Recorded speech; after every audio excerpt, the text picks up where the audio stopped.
Hey Paul, this is the before picture. We've been doing lean processes in our business for about 30 years, and we're a paperless company. We've got all the client interaction down pat, but you've kicked us into new gear for doing our 2-second lean. And this mess that you're looking at is a result of leaning up our enclosed trailer, which is we'll do in another video. But this is just miscellaneous tools I'm going to put here in our pole barn for use in here. And if I need more tools, they're all very organized in our trailer now. What we're going to do is, we've got the Kaizen foam, great stuff. But the challenge is, how do you get these even? If you want it to look nice, how are you going to lay them out? You're going to measure it, do a grid? Well, being a geek, I just printed out a spreadsheet like this. What I'm going to do is measure it so it's the same size as this, and then I'm going to put dots probably on every other intersection, or every 2 or 3 intersections. We'll figure the spacing out. And I already have a drill marked with tape so I know how deep to go, and I'm just going to drill each one. That way it's not going to take me a half hour to line this up. Just print it out, drill the holes, and we'll see how it looks. I'm going to frame this off with some wood, and then it's going to go over here on our bench, which is also a result of cleaning up our trailer. All the miscellaneous stuff has come out here, and that's going to be a process for us this winter to lean out our pole barn. But right now, we're going to organize some drill bits. All right, we're on step 2. We have this spreadsheet.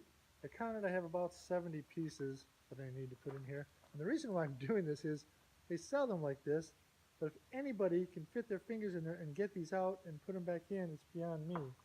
Or if you have these things, I love this company, but once you get drill bits in and out of here, or the screwdriver and stuff, it's hard to get them back in. So what I did was I took this sheet, I've measured about how much I needed. Like I said, I'm going to frame this off with wood, cut it with a paper cutter to the size that I need, and I'm going to drill these out and put the bits in there. And then on this half, I may have room to put things like these screwdrivers and embed in there. This is going to be set up at about a 45-degree angle on my workbench, so I'll have room for some other tools to go in here as well. Okay, Paul, here's the finished project. Like I said, what we did, we used Kaizen foam, we used Excel or Apple, so we used a number spreadsheet, and we used it to make the lines pretty straight without having to spend a lot of time doing it. So we just drilled, and we learned a couple things while we were doing that I had to have the drill on full speed and drill through here, otherwise it kind of slid around in different directions I didn't want it to go. But overall it worked really well.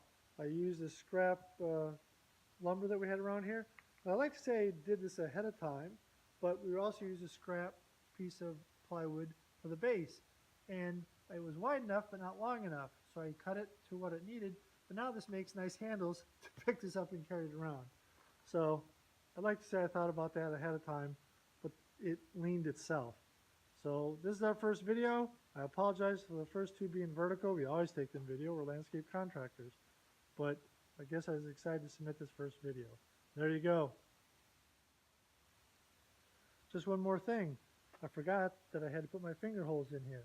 So we used our hot gun and put our finger holes in the places where we needed to get that.